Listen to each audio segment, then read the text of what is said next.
What's up, guys? This is Modern You do that every week. I do. Keep it. Just leave it.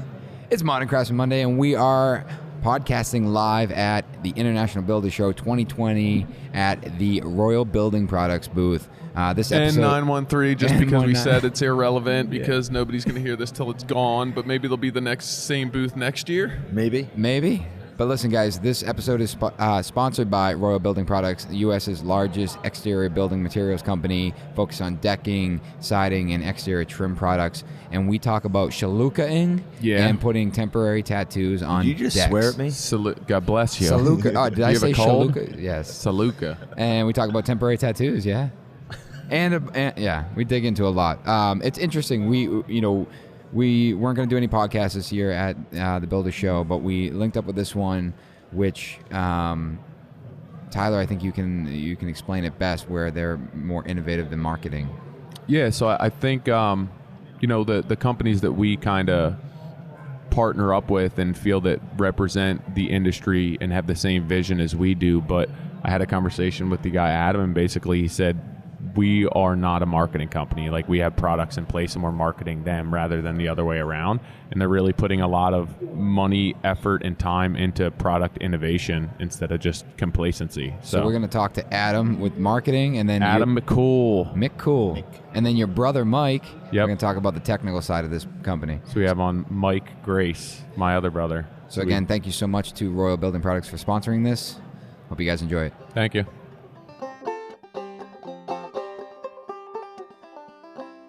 Vegas, in the bigger picture, we're in Vegas. Yes. Smaller picture, booth N913, North Hall. Royal Building Products. And we're sitting down with Adam. Hello. What's up, Adam? Adam McCool. That's a great Morning. last name. I feel like Thank that you. is a cool Dude, name. I didn't realize your last name was McCool. Yeah. I feel like it's made up. Right? Maybe you should be here for the Is it AVN Awards. I feel like that's the name. Wait, is it shortened from something? No, my grandfather was adopted, so I think our last name should have been Patterson, but this is way better. Yeah. Yeah. Seriously. There's definitely somebody from the AVN Awards with that last name. McCool. What's your role with Royal? So I'm a product and marketing manager for a couple of our premium products, Select and Zuri. Where are you guys based out of? Well, we've got offices all over. I'm out of Columbus, Ohio, but we have offices in Woodbridge, Ontario in Canada, and then our corporate office is down in Houston, Texas, and then we have some manufacturing plants in Marion, Virginia, and Bristol, Tennessee. So for the listeners, to kind of give them that 50,000-foot view, so Nick and John are from Boston. Their market doesn't use a ton of PVC on exteriors of houses just because of the age, a lot of historical type stuff. So for the listeners that aren't familiar with your product, with your brand, like, what does your company look like? Not even necessarily from a product standpoint, but like size compared to a lot of other companies. What's your basic market? So we sell all throughout North America, whether it's vinyl siding, decking, PVC trim. We also have some metal siding products that we manufacture as well. But we do quite a bit of work with our PVC products on the coast and in those areas that you have a lot of moisture, because PVC is pretty much impervious to water. So we play very well in those high moisture areas. So there's a ton of PVC products and a ton of siding companies out there and a ton of decking companies out there. So, like, not to just be another name within the industry, what do you guys as a company, what's your focus? What are you doing differently to kind of differentiate yourself from all the big names out there? Yeah, so there's a lot of marketing done in our industry, and we really focus on innovation of the products, trying to go for that higher end premium on some of our products.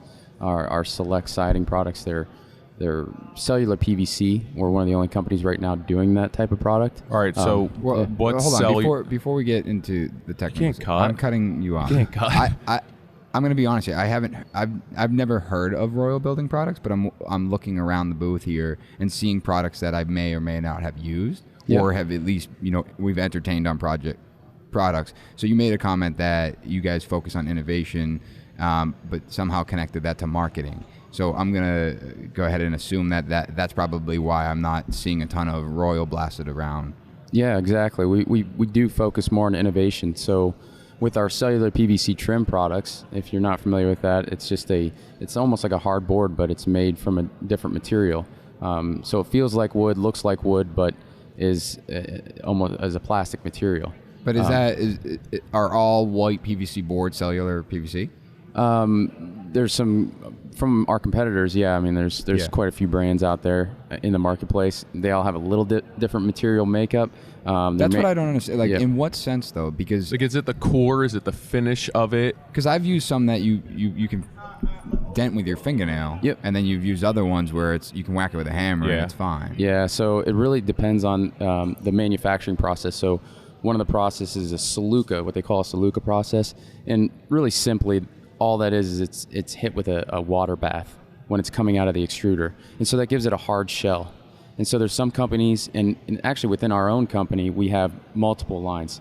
So we have sheet board products that we never touch with water, so it never hits that cooling bath.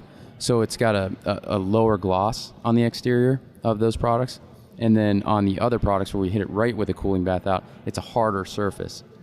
And then there's also the process we have. It's a Saluka hybrid where we wait longer down the line, the manufacturing line, to hit it with a cooling process. So it's kind of a blend. So what are the advantages? Like, off the top of my head, I think as far as installation goes, not that, but like there's a market where people are nailing on PVC trim, and like I'm thinking this harder surface nailing is going to leave a huge issue on the surface of it. Yeah, I mean, with our free foam product, which is the one we do not hit It's with, soft, that's yeah. the softer one. Most of the time, more craftsmen are gonna be using that because we have tighter edges. It is a little harder to work with. So the DIYer is really gonna be getting that harder shell product. You can get like a Cortex for that. Yep. Cortex makes products. It's for funny all this. you said craftsmen are going to be using the softer stuff, and I'm thinking that it's probably because they're not looking to install it and be done with it, where they're manipulating it kind of all the way through installation and then finish. Yep, exactly. They're tooling it, they're shaping it, they're bending it, whatever, in the replacement of wood. Yeah, exactly. So it's much more millable. And so you were asking before with the material makeup. So some of the PVC depends on the density.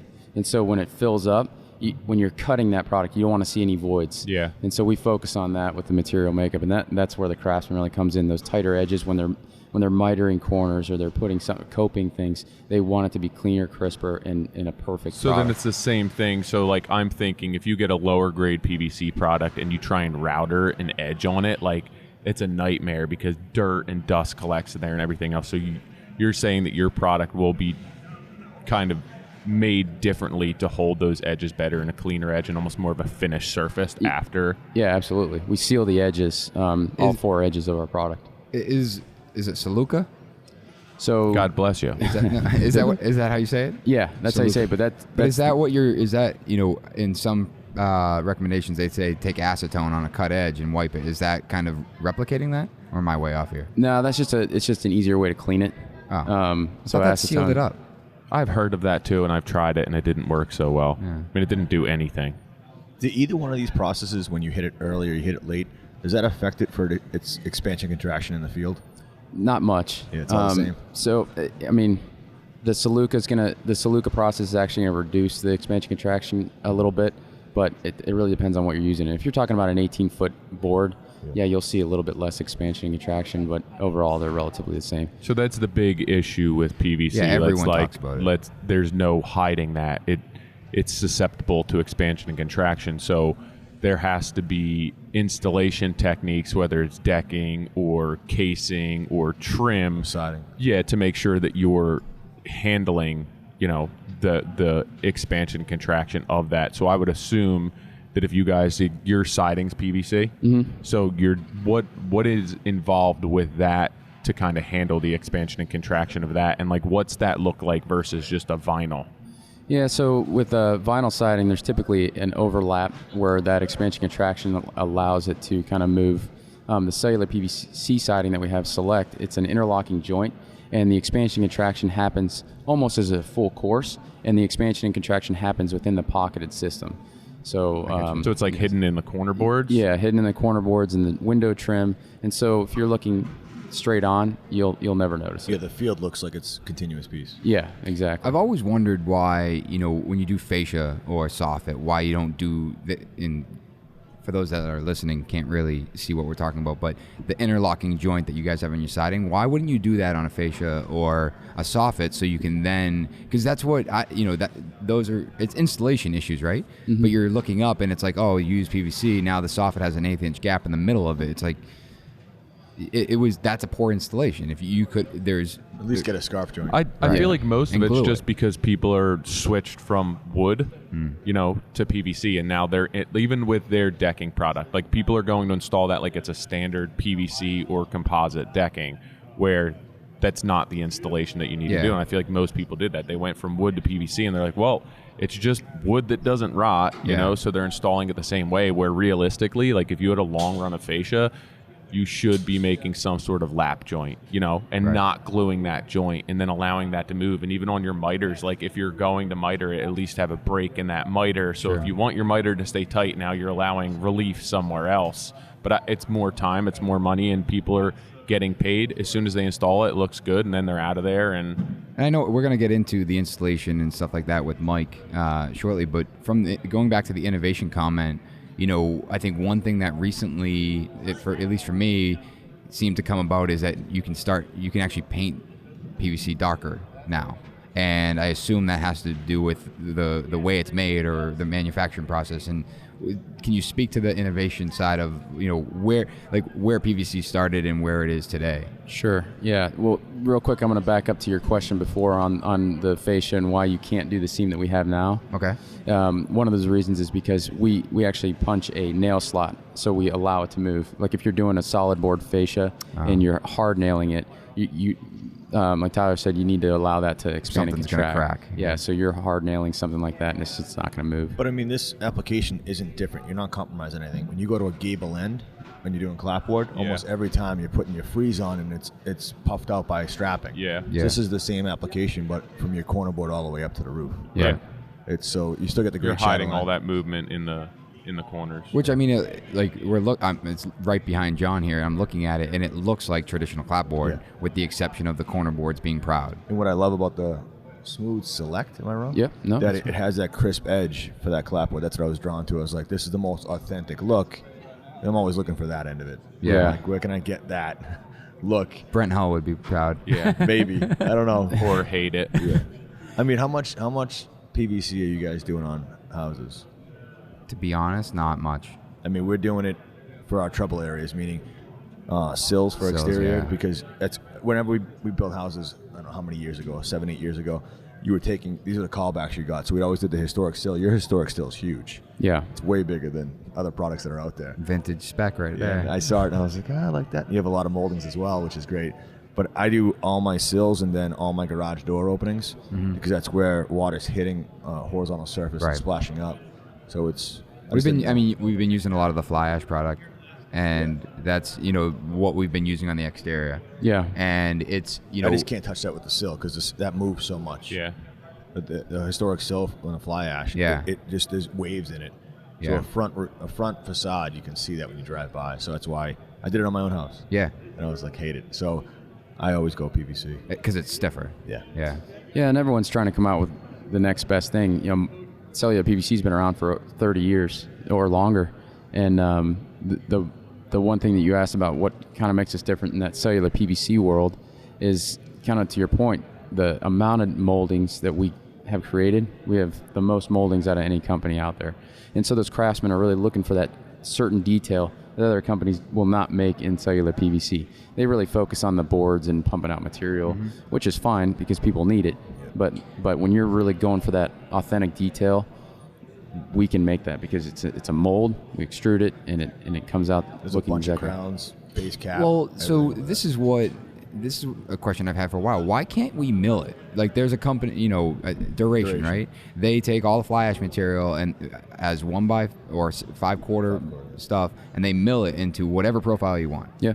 There's But you guys are extruding that profile. So can PVC be ran through a shaper? Yeah, absolutely. So our sheet boards, we actually go all the way up to 2-inch thick sheet boards. Damn. So it's a serious board. It's heavy, and I feel like that planer would be screaming. It's so hot. But there are a couple really good companies out there right now doing some neat things with. That's cool because yeah. that's the limitation of you could have 200 moldings, but if I'm trying to match something that's custom, it's like, well, I can't use PVC because it has to be extruded. But the fact that it can be, yeah, like the Hardy Boys, they're down in Florida. They do some really cool things. Intex out of New Jersey is really cool. They've done a lot of great things with cellular PVC. So are they using your product? On some things, I know Hardy Boys is starting to use our products. Hardy Boys. Yeah. Okay. Yeah, some pretty cool guys down in Florida doing some unique things with cellular PVC because they see the benefits. Sure. And now there's some really cool techniques with paint that you streak it on and it makes it look like wood, like a stained wood. And so you don't have to just go with solid colors anymore. So that's starting to take hold, that look and that trend. Yeah, my father's in the fence industry, and they have I think it's a different PVC makeup I because wish they never made it. the stuff that looks like wood. No, the white PVC Oh, I know, it's fence is terrible. disgusting. I know Yeah. in the wind it creaks. But a couple Trying years to buy ago, it's like a big highlighter around the property. And that's why we get some bad rap sometimes. Cellular PVC gets bad rap because of those products from the past. but I know it's super glossy, so it got shaluka or whatever. But I remember a few years ago, Saluka the hell out of that stuff. I'm gonna use that now. I gotta go take a shaluka. But I remember a few years ago they came out with a product and they started making it look like wood. It looked like a stained or weathered wood, and I'm like, all right. I mean, that's like I'm not a fan of anything that's trying to be something it's not, but it's far nicer than white 8-foot tall PVC board. I mean, yeah, white. when you're looking at a house, I totally appreciate what you're saying, but when it's a fence that, like, you put it up and you never touch it again for the most part, and if it's far enough off your property that it's just for keeping dogs and whatever else out, then even the decking behind us, I would have no problem with that as a fence. Yeah. Like it looks totally. I had to go up to it and see if it wasn't wood. Yeah. That's what got to the booth. Tyler, you just used that, right? That's a Yeah, Zuri? we've used it a couple times. So that's part of yours, right? Yeah, the Zuri. Yep. That's one of the things you're talking about. The emulation of wood, and then remove the maintenance of it. I get. Sorry, that was really loud, guys. I get it, and I see the benefit of it. It just that I'm just stubborn. It's like why I hate wood tile. The tile that looks like wood. It's just me. I don't know. No, I mean, I also think you guys are in a market that you don't use a lot of it. Right. So like that's just the houses around you don't use that, and there's a lot of markets that, for budget reasons, and for stylistic reasons, and for installation reasons, like PVC gets used, and we're not going to get away from that and everything else. So I think making the best type of product for those installations is still very important. We're not going to get away from that. No, and making them better. When we got to the booth, the first thing that John looked at was the clapboard. Yeah. And it's and I would compare that to a vinyl siding, but it's not. No. And it doesn't even look like vinyl siding. It looks like wood clapboard. But I would never even entertain putting vinyl on my house. But like looking at this, I'm like, that's an authentic look. Right. I could definitely do that, and I like the fact. I'm always trying to get back to that crisp edge. Even the cement board siding has that rolled edge. Yeah, where so it doesn't chip and I break. can see it from a mile away. well, they're not beveled. It's a consistent 3/8 or whatever, I'm just trying to get back to that authentic. but durable, and the fact that you guys have that stuff that's all pre-painted. Those options. Not black, but Not black. close. Not dark. Yeah. But how many asks did you have? 6. I asked him 6 times if I could get it in black. Yeah, that's definitely becoming a more popular color, and we're certainly working towards that with different technologies. Yeah. For PVC. So what does that look like? What does that look like from the innovative side? How are you achieving darker and darker colors in these products? So paint technologies has gotten a lot better. On our select siding in our trim products, we use a Kynar Aquatech finish, and that's been around for quite a while. They used it on metal roofing for quite a while. So that's how we're able to achieve. It's factory applied, and then it's put through an oven, and so it's a durable product. All right, so let me try to understand this. It's actually not the PVC that is changing technology to allow it to be painted darker. It's the paint that is becoming quote unquote smarter to allow to be applied over PVC where it's maybe reflecting some of that heat that otherwise would cause issues? Well, it's a combination of both. Okay. So the material makeup, I mean, we have a material science staff that's a pretty good group of guys, and they... Nick will have one of them soon. Yeah. We have an in-house material science staff. And they're always looking to, create that next thing that can handle that kind of heat. So they're putting all these heat modifiers and different materials in it, so we can get darker or perform better with any of the issues you may see out in the field.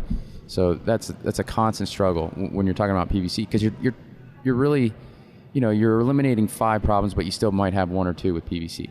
Like we talked about expansion contraction. That's just something that these products are going to struggle with throughout time. Sure. I don't think there's any way to change that. We're gonna lessen it with better materials over time, but I think we also lessen it with better understanding of how the stuff should be used. Yeah. And understanding that you can't just, it's not a replacement for wood, it's a totally different product. But look at hardwood, excuse me, hardwood floors. We're not going to stop using hardwood floors because they expand and contract for different sizes. We're just going to work around it, understand it, and still do it. Right. So how do you install hardwood after baseboard? So to let you in, John has everyone installs their hardwood floors, then their baseboard and trim afterwards, and John installs his baseboard first, and there's you have to leave expansion and contraction, and well, he to be fair, everyone doesn't. There's a lot of people do it the way John does, and that I would say it's probably 50-50 it's split. it goes against everything that every hardwood floor installer has ever said, so when he does it, people are just flipping out that they do it that way. I'm gonna have to see that. Maybe try it with PVC, see what happens. But I think to your point earlier, I think Tyler said it, but it's really about the craftsman. If he understands the products that he's putting down, Tyler and I were discussing earlier, Zuri. Zuri's a different product. You're buying it for the look and the maintenance freedom. Just to clarify, what is Zuri? Zuri's a PVC, full PVC deck board, and then we put this photorealistic print over top of it, and then we add a third layer with an acrylic cap to protect it. So it looks like wood. I mean, we have people at the booth walking on it and don't realize that it's not wood. How are you applying Nick's that? already wondering how much it costs to get his logo photo printed on the deck. That'd be so cool. Yeah, we do inlays. I mean, we do. No, he wants it printed. Yeah. Oh, okay. Every 18 inches. So Tyler, the last deck you did that you posted on, Yeah. that's this stuff? Yep. Huh. I'm curious about the photorealistic thing. Yeah. That's being printed? Yeah, so it's it comes in a big roll, and so we basically create this wood grain from real wood. Yeah. We emulate real wood, and then it comes in a big roll, and we cut it down to the board width, and we apply it in line at the plant. Is it like a temporary tattoo? Kind of, yeah. That's a good way to put it. That's what I'm picturing. You put the shaluka it, and then but not temporary, permanent. Yeah. Yeah. Well, all right. So, a question in vinyl siding when they do shakes and stuff. What's the repeat? How many linear foot until it repeats? So we have a 4 foot long repeating pattern in the roll, and so every 4 feet it'll repeat, which you cannot tell.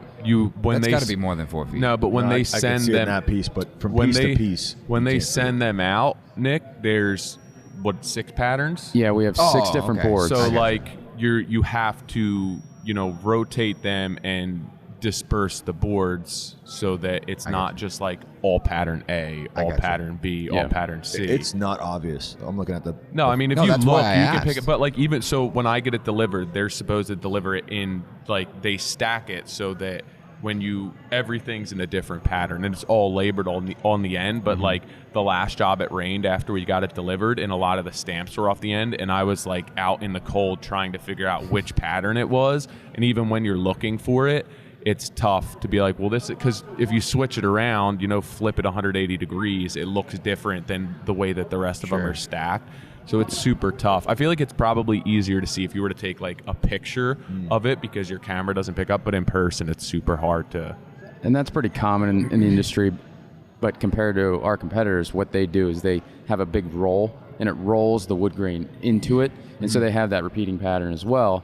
Ours is just on a printed version, so it's not that deep fake wood grain that you would see in another composite decking product, and we're not composite at all, so we don't use wood flour in it.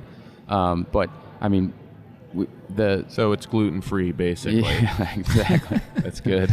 I like So that. anyone who needs GF. gluten-free deck. Yeah. Vegan. So I mean, that's where you when you're choosing a deck and you really want to create a nice outside experience, there's plenty of options out there. So is the biggest difference between your full PVC deck and then say maybe a competitor's is the photorealistic in that acrylic cap? Yep, absolutely. And also your nosing. Yeah, we have a trim piece that goes around the outside. It's a 2.5 inch wide around the outside that kind of basically they it off. miter fold a board. Mm-hmm. So like you have the 2-inch you drop piece and then down like so you the don't have a 3. gap Yeah, so they between your basically skirt like and your deck. Machine out like a triangle in the Yep. back of it and then just fold it and glue it. So it's I don't know. We don't install, like I don't do decks, Right. But You've done a few of these. yeah, so if somebody comes to me, I'm not going to sell anything other than this. Like if they want a PVC deck, I'm not going to sell them on wood. A lot of times it's older people who they don't want to maintain it. That was a loud nose blow. I didn't think that was intense because if the microphones picked it up, He was a good 30 feet away. Yeah, it was like a trumpet.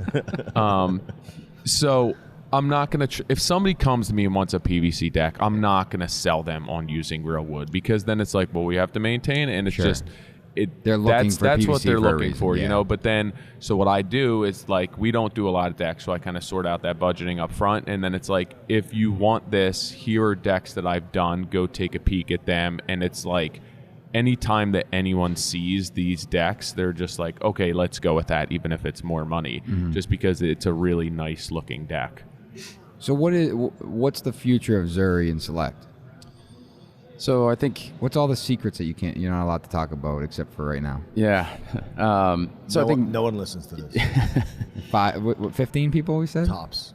well, to the 15 people listening, I think it's different profiles. Like you said, different colors. Color is always a challenge that we struggle with.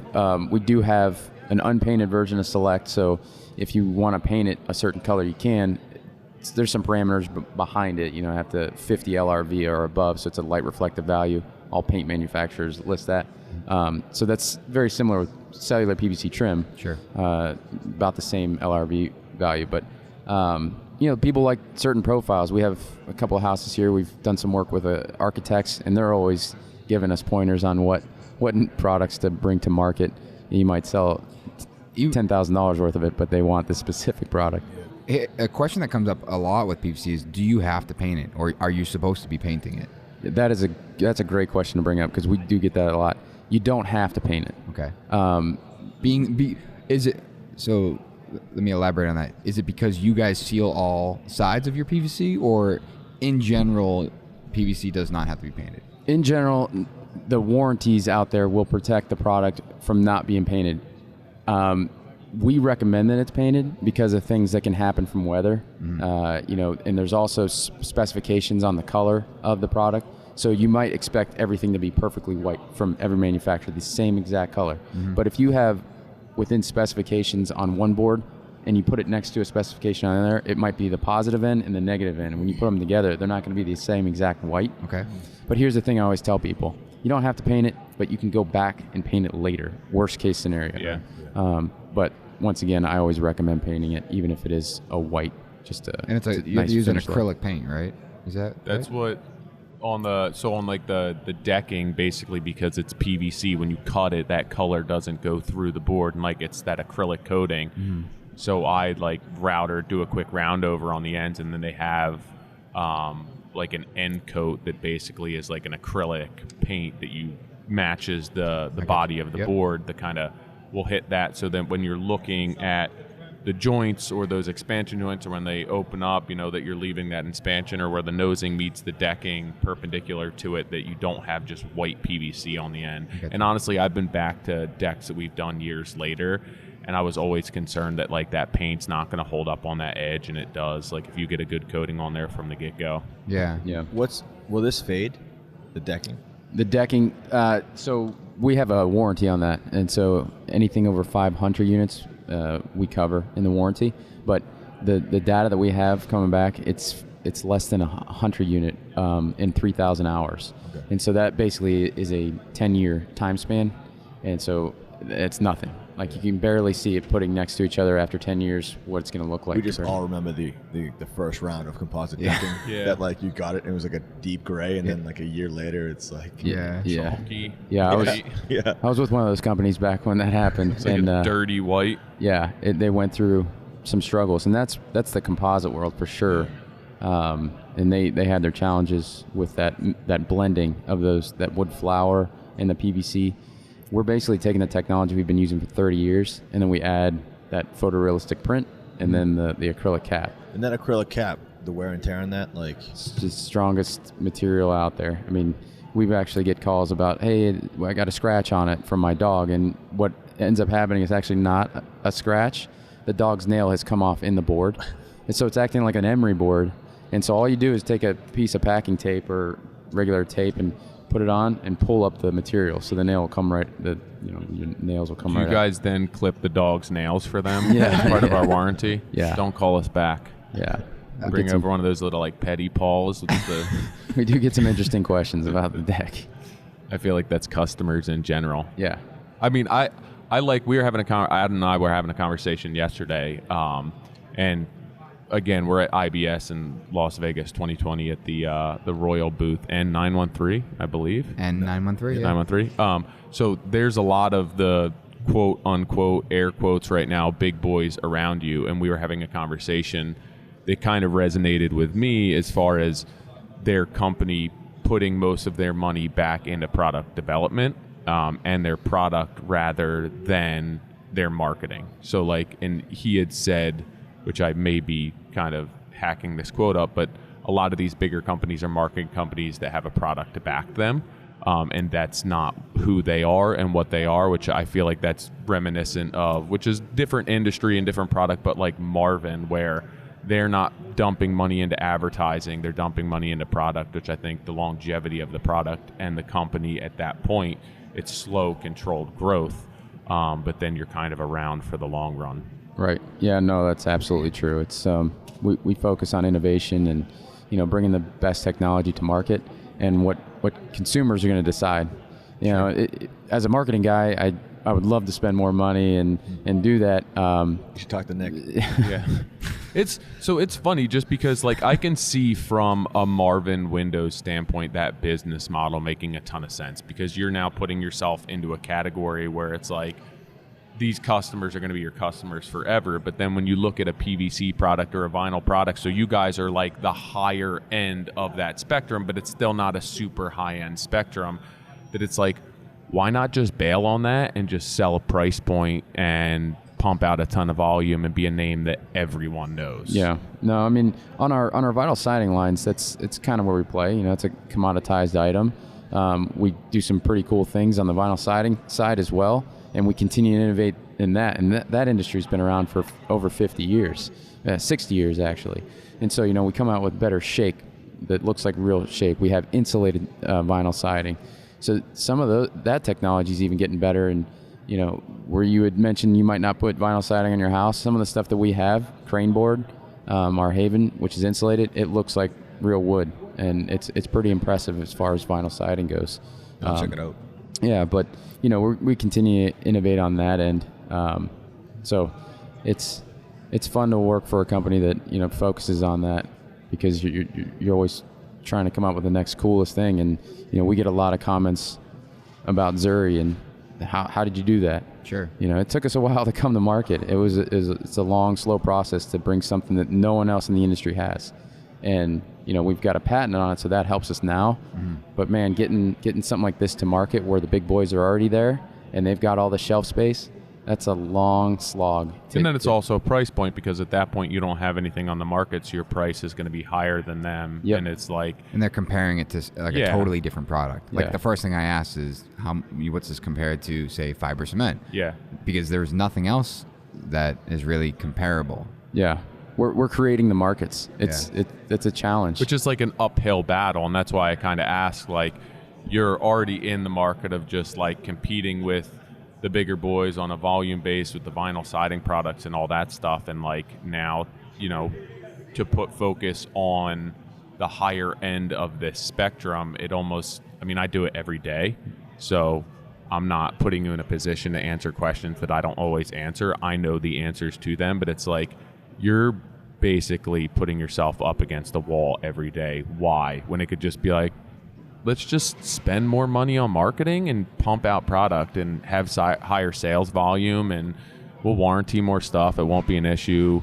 We don't have to be a premium. We'll just rely on the numbers. Yeah, I mean, it's a question we ask ourselves every single day, but you know, same. Yeah. You guys, you just mentioned something that happened with the big boys 10, 15 years ago with the problems that composite decking had.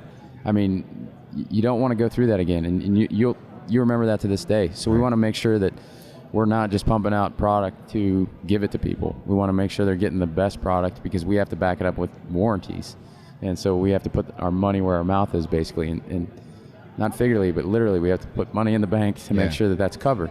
So everything that you have at your booth now is on the market, right? Yep. Because we've seen a couple of vendors that are showing products where they're like, well, we don't really know the price point yet, and it's going to come to market, and it's like, how's this here right now? You know, is it just to get eyes on it at that point? Yeah, that's something that, you know, we've done at the Builders Show ourselves, so we're not immune to that. You know, we want to show people. If it's coming out in a few months or a couple months, we want to show it. Get some interest. Yeah, and that's the real challenge. You know, you want to, and also you have a lot of your customers in one place here, and they want to see it, what's new and what's coming up. We have a new color Azuri coming out, and we do have that. It's not, but it's going to be the same price point. I think my brother was like trying to load my backpack up with that. Yeah, he wants the samples. They're prototypes, but that'll be coming out in a month. I'm gonna sell it to AZIC. I have a Let's question. see what the price is on this. I have a question that might be tough to answer. Health, because there's such a focus on product manufacturing, products in our homes, off-gassing, all of that stuff, you know, and it's becoming more and more relevant. There's more and more talk about it. You know, before you answer that, I remember years ago I worked on a project, and the architect had spec'd out all the interior windowsills as PVC, and then they were installed, and then this thing came up, and I forget.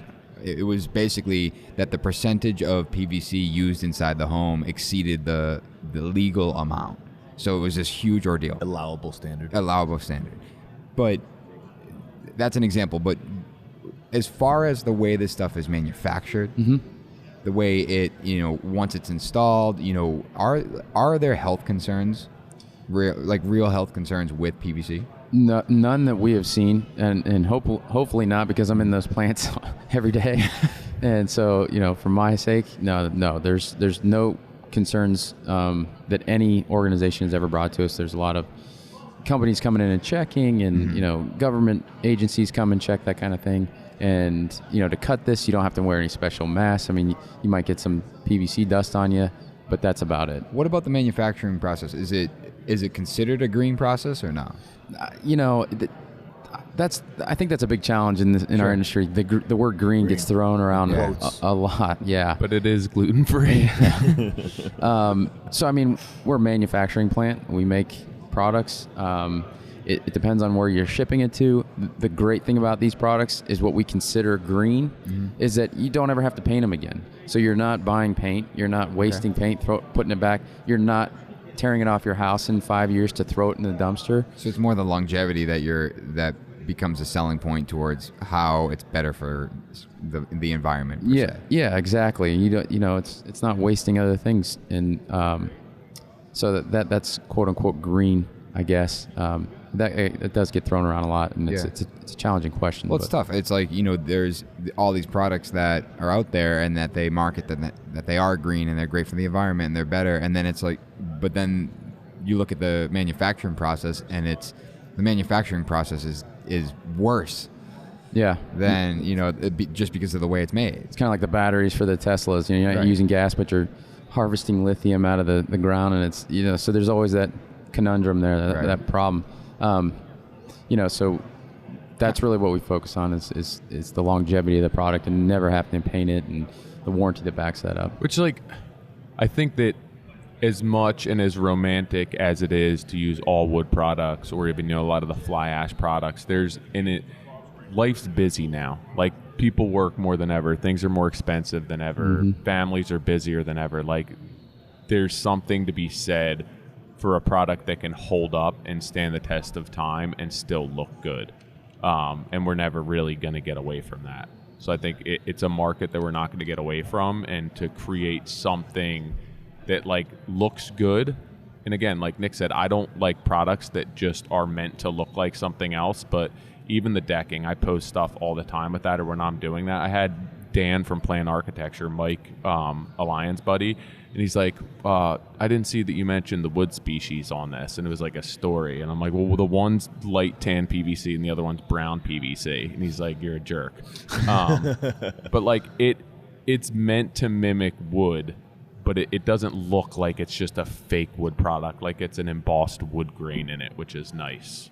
Yeah, and that's the other thing. We're not harvesting wood, too. So wood's great. It looks cool, but you're chopping trees down. So there's that end of it. We don't do any of that. And zero maintenance. I don't want to say zero maintenance. You got to clean it. You still have to clean it. It's like your car. You got to clean your car. What is PVC? Yeah. Is it polyvinyl chloride? Correct. Did you just Google that? No. Yeah. He had his phone out. I swear to God, I remember it from my father's It says it right on the front of their booth. Yeah. Does it? And then we put cellular in front of it because it's a different makeup. So cellular PVC, and then PVC is vinyl, what you consider vinyl siding, PVC, and then throw cellular in front of it. That's just a different material.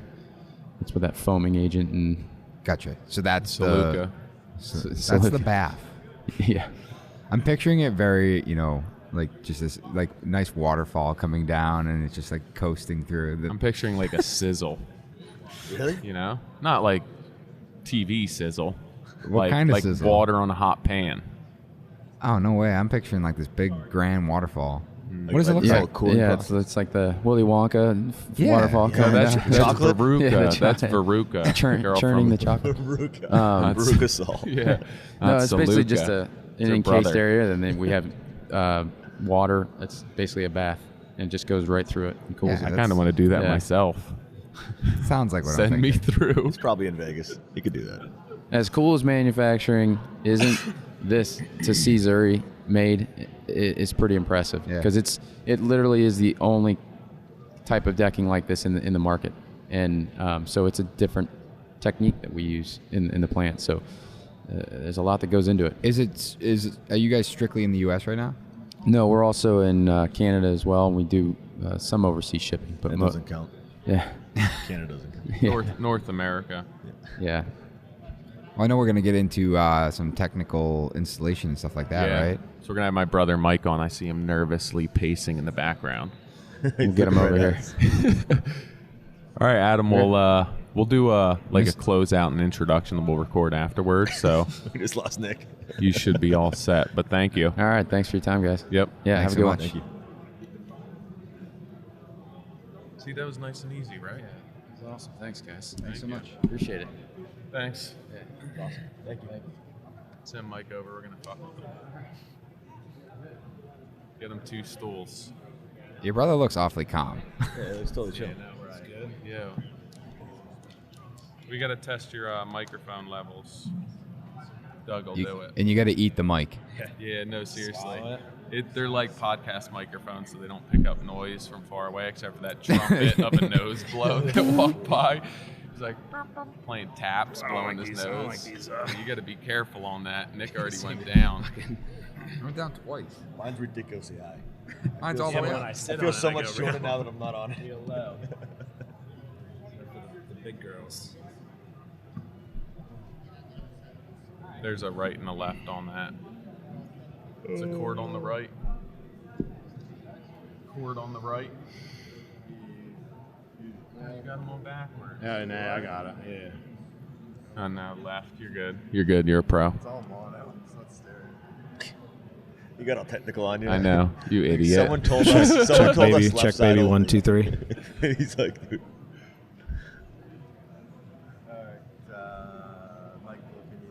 Check baby. Check baby. 1, 2, 3. Oh, it's Legit. Not just you.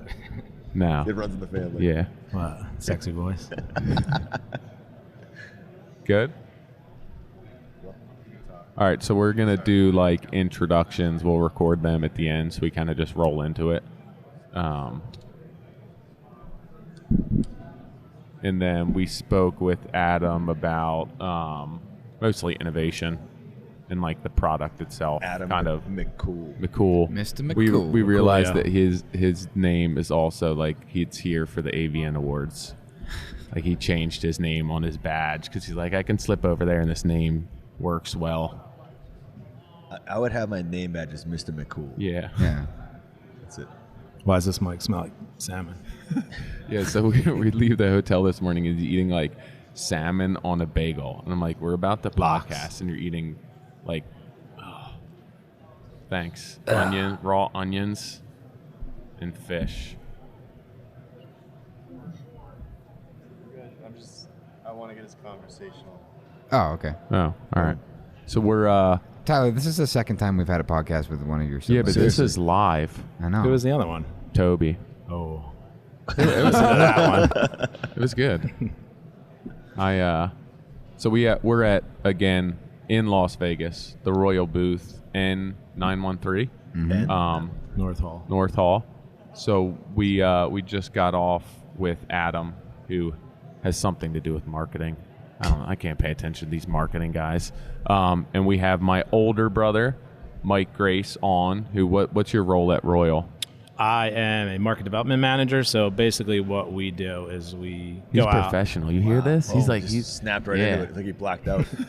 This is all I'm reading off a script. But what we do is we have some newer innovative products, and a lot of times they need to be introduced to the end users. So a lot of the times I'm calling on higher end influential architects, builders that are using higher end products and not such track home builders or guys that are just focused on production building, things like that. Let them know the products exist, their value to them, to their homeowners, to their installers if it applies, and then let them know where to find it, things like that. So when you got hired by them, because I feel like your roles have shifted there a little bit, but you came in, it wasn't necessarily to help with installs, and then they found out that you had a background with it, that there were issues with installs, and they started sending you out to the field, or am I making all of this up? There's some truth to that. I took some of it upon myself. So having a construction background, and being in a sales capacity, I could leverage that. So, when you're in front of an architect, you have to talk their language. What was your experience in construction? So, we had a family construction company growing up where we all, put our time in there and cut our teeth. But that didn't work out for reasons I'm sure Tyler's shared with you. But it's tough, the family business, Sure. dynamic. Yeah, and of I realized that, went back to college, got a bachelor's degree, got a master's degree. But at the same time, I don't want to sit in an office. So hired as, more of a sales capacity, go out there, sort of promote our products. But at the same time, when you're in front of a builder and, you start speaking their language, you get some credibility, and, I'm leveraging that. And I think that's an asset, whereas some people in my position or counterparts at the company, they don't have that experience. So if you can leverage that experience, even though it's going above and beyond or sort of outside your role at the company, that's sort of where I feel I was able to add some value and, excel, because you can, throw some Carhartts on and some work boots and go into the field and talk shop with these installers or these builders, but at the same time, throw on a pair of dress pants and a button down, and which one is it? I was just thinking of your work boots that are mint and cherry every time you put them on. They're perfect work boot color. Hold on, he brought up a good point. Like is it dad button work up or is boots. it button down? I think it's button up. I always say button up. I always go from the I bottom. think it's button up. I start from the top and go down. So you're button down. Fly or shirt? No, that's zip up. Who has a Zip? button fly? Oh. They make button flies. Yeah, they're terrible. I think Dad has a pair of button fly pants Button that I gave flies? him. Button flies? On your Like pants? the Lucky Jeans? They make them. That's terrible. I think. I feel that like apple bottom, or I is think that I say different? button. I think it button up. Is it button So up that a was your polo? good point. No, Well, it wasn't all a right, good so- point. He brought up a good question. Oh, I know all it right. has nothing to do with our conversation. Button But up. so for all the think it's listeners, It's a button down. all right, so we are filming this, but for the people who are only going to listen to this, Mike is he's not as good looking as me, right? Like you guys wouldn't think we were related. Face for radio, as they say. People are like, so what's he adopted? you know. I thought you were going to say a doctor. No, so what we kind of wanted to get into some, even like when you were brought on, I remember you getting sent out to potential projects that were going on to kind of remediate issues or help with the installation. So a lot of times companies are sending out reps to go help with installation that don't necessarily know what they're doing. But I think that your product, it's somewhat of a niche product. So we discussed already some, but there's installation techniques that are closer to real wood, you know, because it does move and everything. And with the nosing, that you have to go out and help people in the field, which I think having that background, having that construction background where it's like if you have a vendor come out or a rep from a company come out and they've never installed tile before, they never installed like a waterproofing system and they're trying to walk you through that, you need somebody who actually has that background. There's nothing worse than, I mean, there's so many reps for these for different companies that you talk to them, and then when you ask them a rather basic question, right? It's like, hey, I installed this product and I had this issue, and they look at you like, I have no idea what you're talking about. Let me check with the expert. That's not on my sheet. I'm like, it's not in the book. It's just the credibility. Just you're absolutely right. It's like the credibility's gone. If you're like, oh yeah, no problem. This is the if you can get to the answer or at least allude to the fact that you have the ability to, then that you're absolutely right. You're hanging out with the crew on this, basically on the same level of. It's the same thing for us. There's a lot of people that don't know how to do everything. Right. So a lot of people that are managing projects are faking it. I think from a sales perspective too, like you think Mike, who went from Morris Decks to Kukin, and like the advantage that he has now being a road salesman, having the construction background where he's walking onto jobs and they're not just like, all right, this is a suit who's out here to sell us product. Right. Suit. Well, and that's where a lot of the the shortcomings come in, come full force is, a lot of times with these newer products, with these innovative or niche products, it's not always a straightforward install. So like, how often do I work or walk on a job site where it's a 20 by 10 deck that's, rectangular and, no issues whatsoever, not that often. So a lot of these newer products, they're on higher end homes that aren't so straightforward. So even if it's just a basic question where, granted, they should know that answer, a lot of times this stuff, isn't expected, and you go on there and you have to think on your feet. And when you have that construction background, you can go in there and say, all right, well, these are the basics, these are how the product moves, and then just apply that to the current situation. And you a lot of the products, and even in sales, I mean, at the end of the day, a lot of people are selling the same products. So why would you buy this over that? And a lot of times it is, it's your relationship, it's the expertise. So half the battle's picking up your phone. If you need a question answered, you don't want to wait 4 hours to for somebody that doesn't know what they're talking about to call the technical department and sort of figure it out. And then a lot of times that information might not be conveyed because they've never done it before. So then when you get the answer back, it's a canned answer or a safe answer where they're like, well, you got to install per our recommendations, and they don't really answer your question. So I think that's the worst is when you read everything on it and then you call to get more information and they just read you the same stuff. It's like, dude, I can get that myself. Right. I already have that. I'm calling you because I did read it. Yeah, exactly. But a lot of people don't even go to that length, and then that's the thing. They'll go to the length of finding out the product, selling the homeowner the product, even though they have no idea about it, getting the prices for it. But then when it's time to install, they won't take the time to Google it, and Google's it's kind of a bigger search engine on the internet nowadays. And most people, I mentioned that to contractors, and all of a sudden they're sarcasm runs in the family. Internet. Back in the olden days where it's not in their newspaper that morning, then they don't know what happened. So we made the comment earlier. It's like PVC in general. A lot of people look at it as it's just a replacement material for wood, and then they take all the same steps of the installation, treating it like wood, where it's not. It's replacing wood, but it's a different material that requires different requirements, similar to Zuri, where it's you said it yourself. It's a niche product. I use the word niche, but I think it's French. It's like Target versus Target. Yeah. Target is extreme. Foyer. You guys say foyer. No, John Don't you says say foyer. I say foyer. How about vase or Vase. creek? Vase. Excuse me. Vase, Aunt, creek, vase. aunt or aunt? Aunt. What about caramel or caramel? Caramel. Caramel. Caramel. Yeah, Crown. you guys are fancy. Crown? That's like a New Crayon England. or crown? Crayon. Crown? I always used to say crown, and then Rachel Crayon? like got on me a ton about it. Crayon. Don't Crayon. change who you are. Yeah. Yeah, be you. I try not to. Then like the girls are gonna go to school and say crown. Everyone's gonna start making fun of them. And Or then- water. Is that what? That's the roach you took for I you? think so. Water. Wow. I think that's the one I took for myself. Oh, yeah. Bubla. I just went like worst case scenario. My wife was the worst with that when I was trying to finish my house on the outside, and she's like, "Hey, your oldest is going into middle school. He's gonna get dropped off on the yeah, bus." thanks. Yeah, and she's like, "He's gonna be made fun of because he's in that house." That's what she put it. That house. So you can get out there and finish it. Yeah, no, yeah. That's why he had a headlamp on painting it. It's so true. I was like, I already have a deadline, and I was when she put that perspective in place, I was like, I'm getting the front of the house done. So why create a product? So I guess this is where this is kind of stemming from. I will post a Zori job. I'll get feedback that people are like, love the look of it. Installation's difficult. There were issues with it. I said that to you. I was like, it looks like a pain in the ass to install. But it Everything is. you do looks like a pain in the ass. So why would you be shocked? I don't know. Or not want to do it? I just wanted to That's the comment fun on it. part. It's not an easy install, but I don't think that there's a composite or a PVC or a faux wood product that looks as good as what's it. difficult about it? So there's a nosing on it that there's like no, you have to leave some expansion and contraction against like when it laps the fascia. So like if you were thinking, all right, I'm going to do a normal deck and the picture frame's just going to be a 1x board.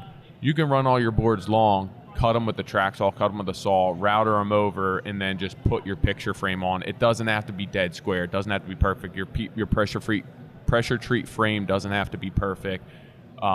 You can cheat that. You know, if your overhang on that top picture frame board is a 1/4 inch bigger from the fascia on one end than the other, nobody's going to know that. With this nosing, you have to leave that expansion gap under there, and it has to be a consistent, whatever it's 1/8 inch, 1/4 inch all the way down.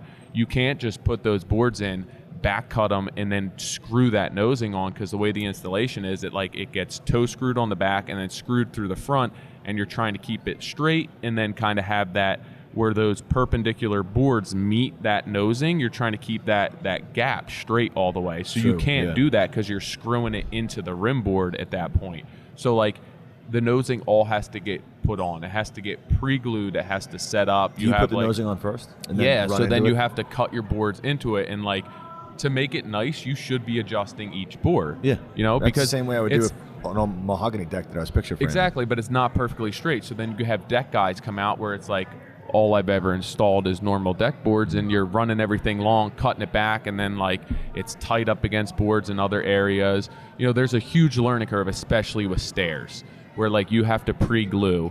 It expands and contracts, so you have to have relief joints, and you have to have proper blocking in at that point. So it's like a wooden deck or a higher end wooden deck, but then you're also accounting for even more movement.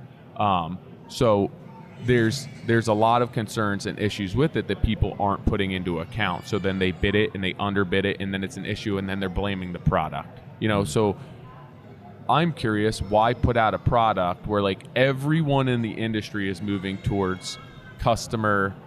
Sorry, there's a baby crying in the background. Doug, go take care of that baby. Come on. It's a fan. It's gonna love the beard. Is that Johnny? Why put out? Everyone's moving towards convenience, quicker installs, less technique, less skill, and you guys are putting out a product that's harder to install and actually takes skill. Like, do you just like banging your head against the wall? It's a hell of a sell right there, or Tom. It's a hell of a sell. But seriously, like I don't think that there's a faux deck or a composite deck that looks this good. But like, why are you going to put out something that's harder to install where everyone's going the opposite direction? Yeah, and I mean, that's a good question. It sounds bad, but you have to, maybe take the other perspective where, all right, we do have commodity-based products. So we have the two different lines of vinyl siding, which, again, have been around for forever. We just brought a product that we currently manufacture and sell in Canada, Cedar Renditions, which is an aluminum product. Now, when you mention aluminum in the States, you almost date yourself because aluminum siding kind of has that, maybe not a negative, but it's I had teal aluminum on my house. Yeah, it's an old technology. It's coming back. I know. Well, it is, yeah, in big ways. Thought I was going to scrap it and get money. Nope. Yeah, They're $100. They're like, yeah, it's $50 to get rid of it. I'm like, what? But yeah, with these products, again, these are higher end products, and as Tyler said, there's nothing better looking than a Zuri deck, in my opinion. And even though that might sound biased, there is a give and a take. So it's just like driving, let's say, a Ferrari. The maintenance and the costs associated with that, it comes with the territory. And nowadays, is someone going to put a Zuri deck on their house that it's just a rental or they don't hang on their deck? Probably not. That's not what it's geared for. It is a niche product, and when you say a niche product, or niche, or Nick Niche, is that? But I think it's part of the bigger picture, John, as well, because the reason people are making products easier to install is because of the industry-wide issue of lack of skilled labor. Yep. So, like, I do these decks, and I'm like, I don't get. I'm probably putting more details in them than necessary, but I think to myself, like, how's a guy who just does normal decks going to do this? But he's got to want to do it. Exactly, but like everyone's gearing towards having less skill to install this stuff. You don't have to think, you don't have to plan, you don't. Say most of the show. Well, I think that's what you're getting at, Tyler. Like that's the industry, and you're going the opposite way. You're going up against the fact that everyone is becoming less, or I shouldn't say that. There's less and less skill, and you're making a product that is going in the total opposite direction, which is requiring more and more skill. Yeah. So your market of people that can install it and do a good job is shrinking. But hold up, do you think it's more and more skill, or do you think it's the same skill that we used to have? I think it's what we used to have, but like the direction of the industry is to have a look that looks like something, but you don't need skill to install it. Think like tile-ready bases. And it's like I see people all the time now who start setting tile who have no idea how to do dry pack or sculpt a bed or do a custom shower,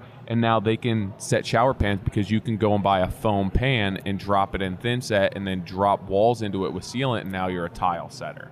And everyone's going that direction, and this isn't. And I think as a manufacturer, you guys are talking about industry trends, and that's typically the mass market, where a lot of the money is, so to speak.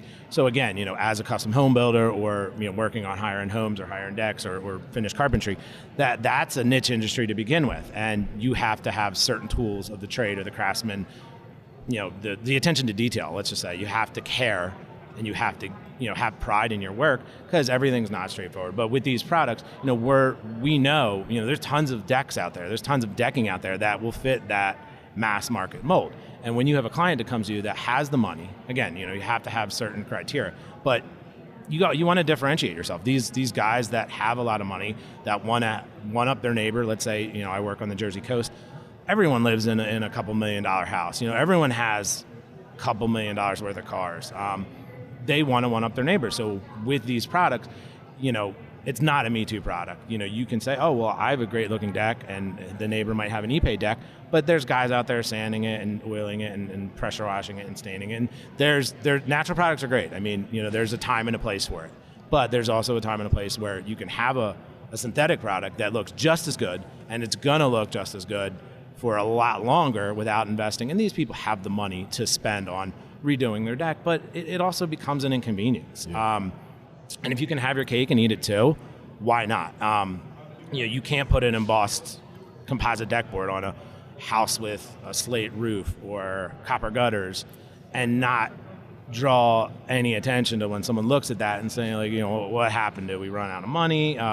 Something doesn't fit. Whereas if you had a Zuri deck on one of those homes, people associate it with the real thing because that's, it sort of fits the mold. And that's where we really excel. You're not really sacrificing anything. Now, the install does take longer. We don't tell you it's going to be faster, but a lot of times, and with everything you do, in the building industry, anything in life, if you're not doing something or if you've never done something before, chances are there's people that have done it on the internet that are willing to share that information. The manufacturer especially shares that information. So we have YouTube videos, we have installation instructions, we have people such as, not my job title, but such as myself, we have installation specialists that go out there that have the credibility, pull up in pickup trucks, wear the Texas Steer boots, that are mint condition that they just bought. Now I'm kidding. Cherry boots. But these are guys that had been in the industry, that have the credibility that a lot of the salespeople don't. And you could tell a contractor something or an installer something. If they don't believe you, they're gonna listen to you and yes you to death. And then when you leave, they're gonna go back to doing it the old way.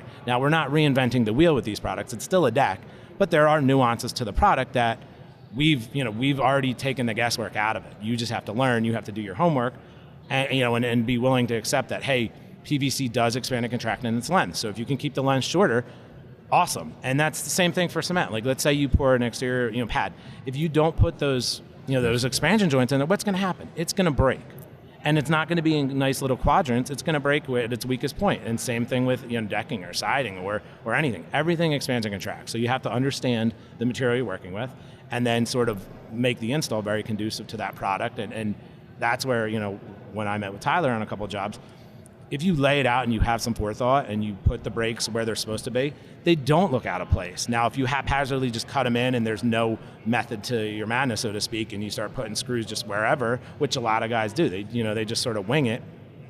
It shows in the finished product. Yeah, I mean that's with anything, right? Like you can use the best product, but if you do a poor job installing it, it's going to look like crap. Yeah, and I think that a lot of what people run into is they don't know about the product. They don't educate themselves on the product. So then they bid it like a normal deck, and then they go in, and then they're struggling, and it's difficult for them. And then they're like, well, it's the product's fault, and I don't have enough money on this. So then they're rushing through it, and then the deck looks like crap. The customers are unhappy. The company gets a bad name, where realistically, those aren't what the actual issues are. Mike, product aside, why'd you get into sales? Right out of college, it seems like an illustrious career.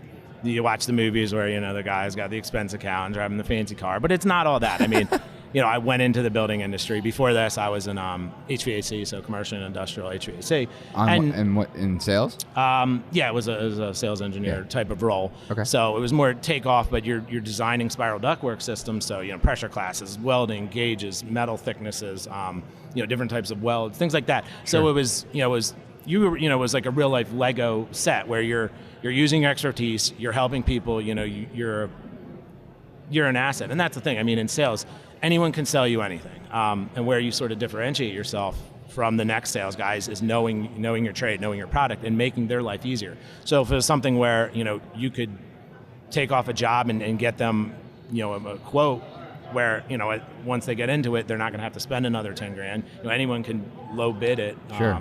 And that's where a lot of the discrepancies come into place. So basically, he thought he was going to have an expense account and a fancy car. No, just not as big. You made an interesting point. Like when That's why I got into construction. When you were at the HVAC company, you said that you were helping design it. So it's like in my mind, I'm thinking like when in our side of it, it's design build, and you're almost design selling things, where it's you're helping design, you're understanding the process, and you're getting back to them with not just this is how much it is, but here's how this works, and this is the cost associated with it. So I guess the reason I'm asking the question is in our industry, I don't think we've talked to a sales guy in our industry before. I usually hate sales guys.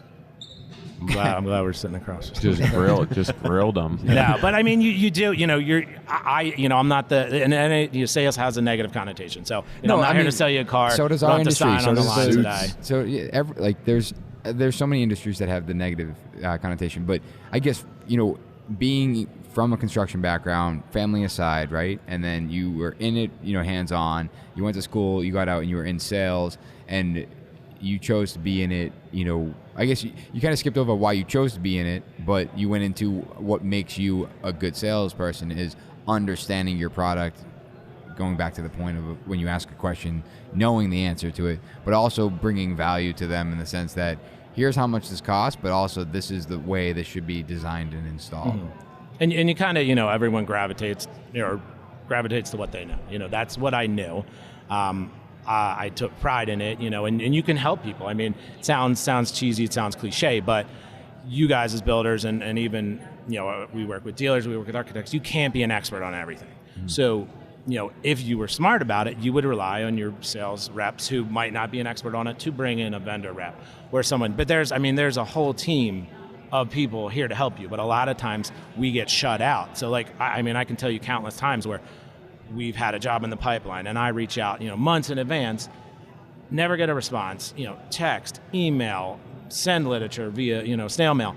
And the only time I get a response is when there's a problem. And then at that point, it's almost too late. You know what I mean? You try to help and you can lead a horse to water, but there's always a faster way. There's always a less expensive way. There's always a quicker way, or a way that you might think that you can do it better, but it's not always the way the manufacturer recommends. And they're the expert. So a lot of times, what I would stress is just lean on those people. Now, if you're doing something that you've done 100 times, that you know how to do, and it's, vinyl siding or hardwood flooring or whatever, installing a toilet, you know how to do it. You know what you're in for. If you've never done anything, whether it's install a Zuri deck or bake a cake, you have to read instructions. You can't say, oh, well, I toasted a waffle. It's the same thing. You have to learn it. And again, it's not rocket science. We're not reinventing the wheel by any means, but there are nuances to these products that if you want to have a positive experience and use it again and again. Yeah, our Lincoln job, we did the self-leveler, and it's like we've done self-leveler wrong countless times, and finally we had the conversation, why don't we just reach out to the manufacturer and talk to them? And he was like, dude, I'll come out and do it, free of charge. I'll bring all the equipment, I'll walk you guys through it, and at the end of the day, it was a far better result. But John, back to your why do you hate sales guys? It's weird. Most times, is it the expense accounts? No, fancy cars. I just feel like didn't one guy show up to your job in a Mercedes and you tell him to move it or something? Yeah. Or was that your sub? 2 blocks away. No, I don't know. Sales guys, usually it's when they walk on a job site and they're trying to sell you something. If I didn't ask for you to be there, I don't need you. Yeah, the cold call is. It's irrelevant to me. I think that knowing more about this product, especially the decking, is a lot of times we do bluestone and granite for patios, and we don't do a lot of decks just because it's not elevated. But when we do, they always usually ask us, hey, what are my options? And we go, hey, PT is really not even on the table, and then we go with composite decking, and then we usually say, and your best is going to be an iPay. It'll hold up the longest, it'll weather nice. But I sit here and listen to you guys talking, and it's like, but if I go into iPay, I don't know who my installer is going to be at that moment. Which framer is going to be free, if it's going to be my carpenters that'll do it. So I do have to have the knowledge to back that up. So when I order it all, I have to be the guy that orders how I'm doing the fasteners. So unlike you, Tyler, you have to do it all. Yeah. And you're doing it. I have to think about that installer. What's he going to approach it with? And I don't think I would. Now you're doing research on what blind installer should I use? Exactly. Which one's good right now? Right. Does he need a router? Do I need to order it Do slotted? I need to bring that? Do I need to have my biscuit joiner there? That kind of stuff back in the day. And I look at it this way, and I think that this product performs and looks like, with iPay, you get a certain look. You're stuck with that, and it's very difficult to work with. But the performance is there that you'll offset that work that goes into it. So it's not a hardship.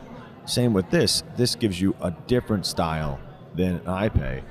And it has the same performance. I think it's ePay. Whatever. Okay. I was like, if he says it 4 times, I'm going to correct him. Yeah, say car. Everyone gets it. It's just me. But this gives you a whole different style with that same performance, and I bet you it's probably less of a headache than ePay. Yeah. Now, and that's the thing with this. When this was originally invented and conjured up, it was going after that exotic hardwood market, and now depending on what grade lumber you get, random board lengths. I mean, it's a hassle to install. Kills your saw blades. If you get a twisted board, you might as well just trash it. And it does. It grays out. A lot of people love that grayed out look, but it depends on the exposure, the foot traffic, where it weathers, and things like that.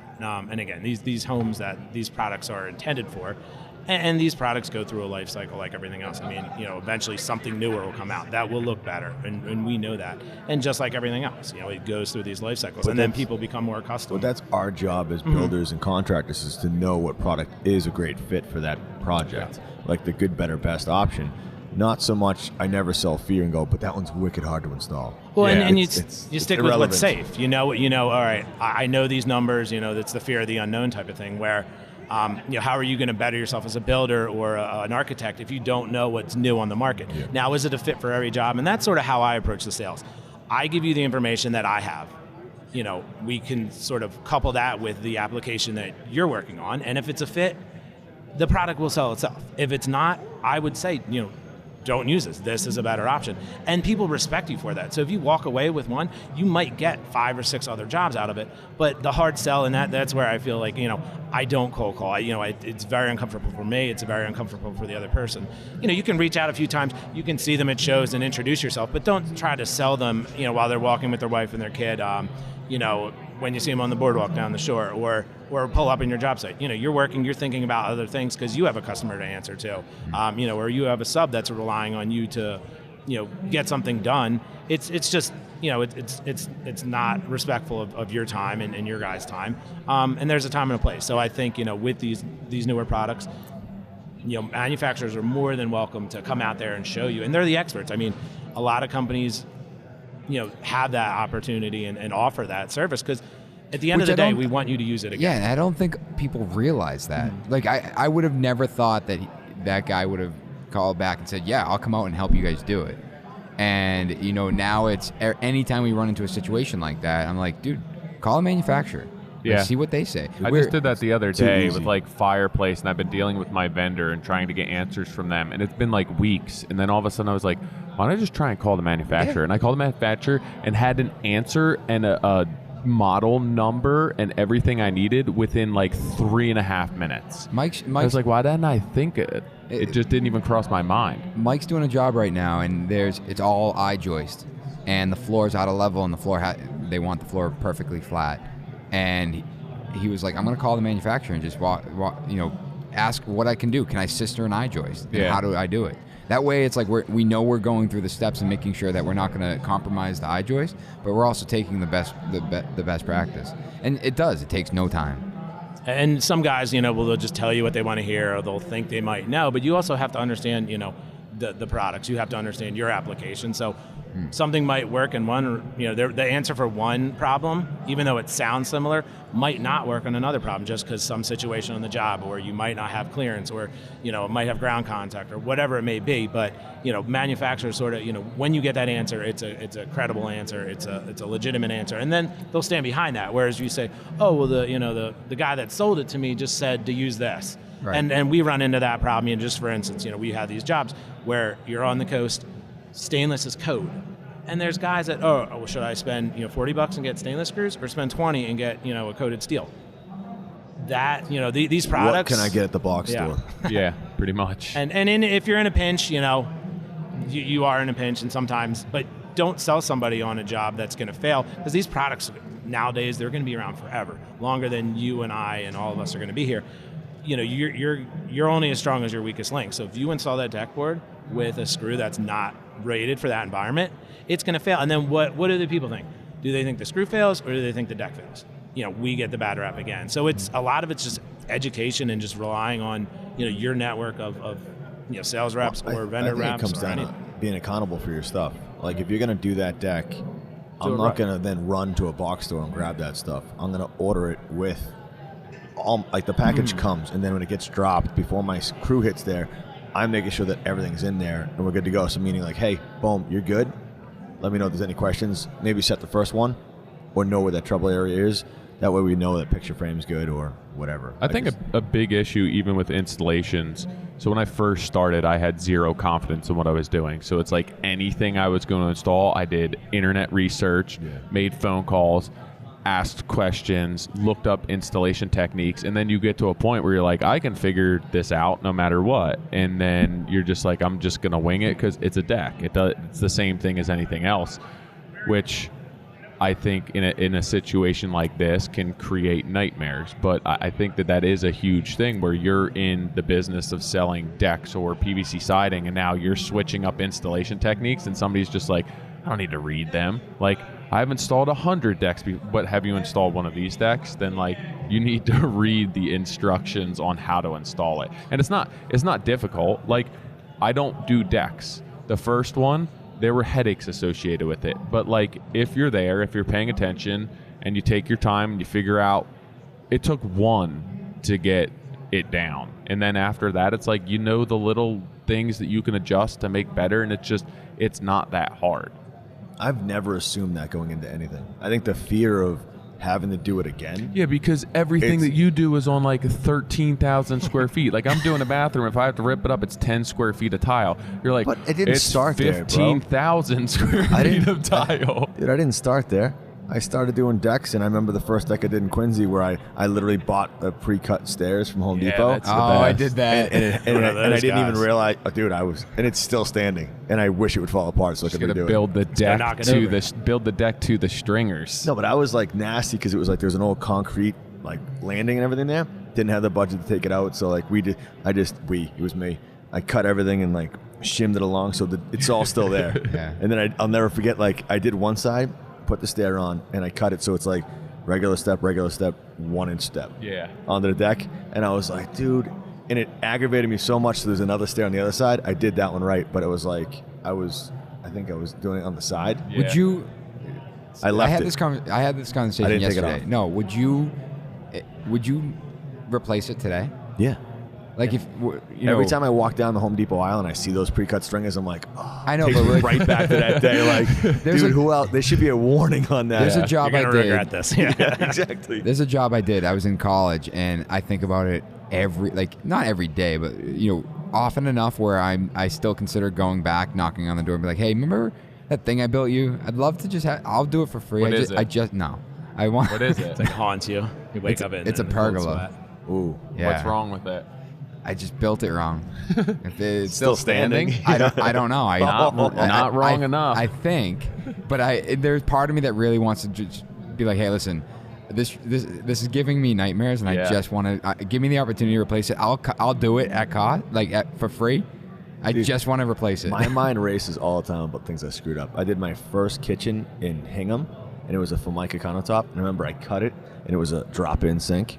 But I cut it and I overcut the corners, so the sinks are turned. Yeah. So you had that's what caulk's for, though, dude. right? Yeah, but I was just like, I got this, and I was like, I'm going through the motions and I'm hammering it out. And I'm like, dude, lay it down. I'm like, everything's good. It fits. Boom. And then I look like a little closer, and I'm like, oh man, you can see like this. What'd you do? Eighth inch, it's still there. Oh. I filled it. Got a couple different colors to make it look like the granite from I still regret it. It was for like my buddy's girlfriend's mom. It's like I feel like I'm definitely going to this job next week. One of the first bathrooms I ever did, it was like an old cast iron tub that we left in place in the rounded corners, and like I did my tile layout, and I just started with a full course on the bathtub, and then like was gonna trim it with a full course on the side instead of like dropping that first course. So when I got to the corner, it was like the radius on the tub, and I had the perfect 90 degree with the 2 full tiles that I couldn't do anything about. No, I cut like a chiclet of tile and siliconed it in, and then grouted it, and it was like literally the first bathroom I ever did, and was like, never make that mistake again. I did that in my house now. As far as I know, it's still holding up. It haunts you, these little mistakes, because I know no one else will see it.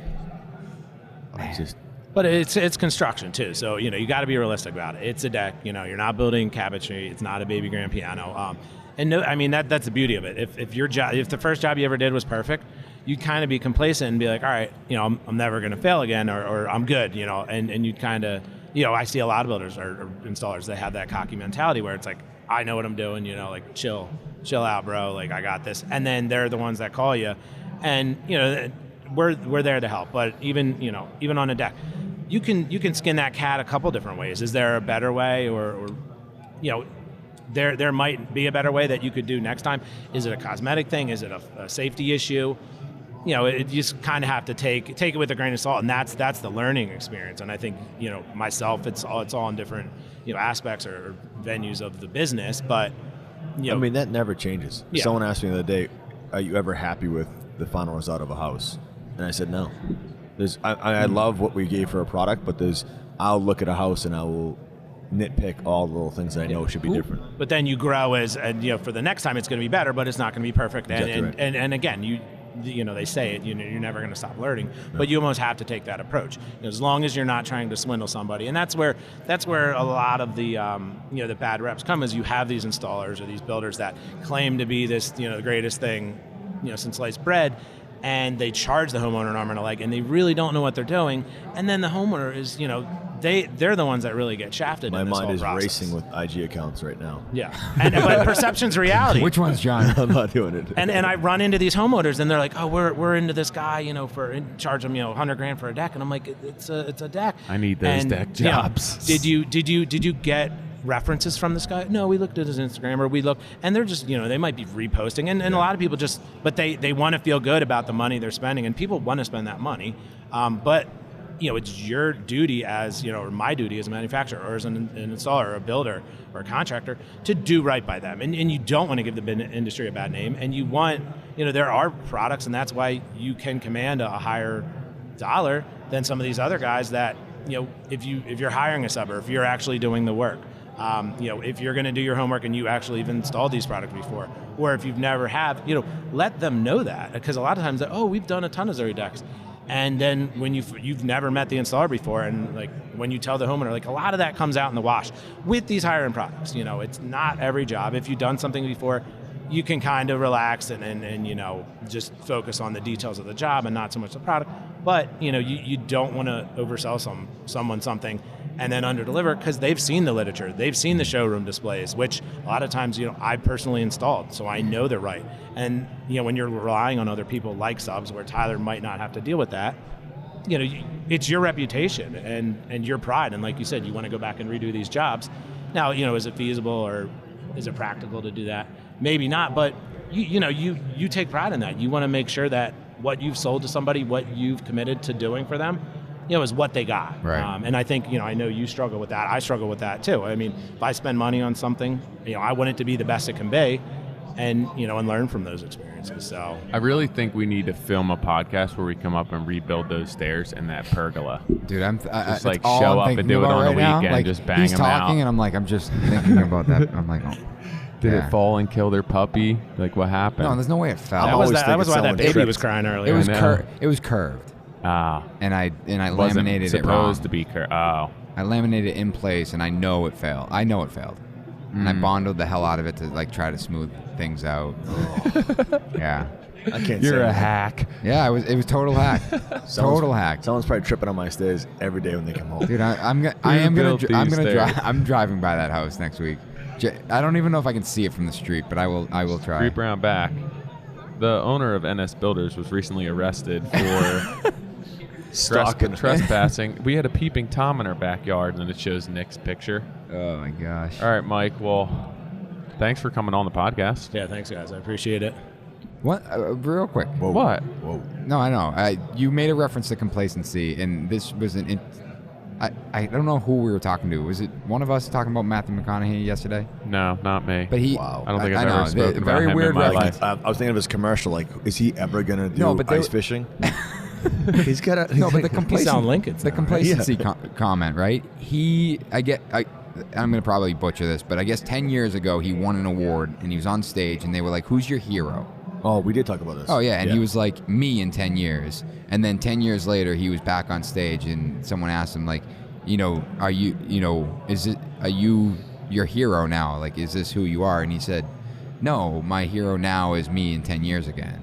And it's just like always striving to be better and better and better. And like, I know that's a reach to what the complacency conversation we just had, but it just You want to be Matthew? I do. No, it's a constant evolution, Similar and hair. I don't think if you He are. has way better hair.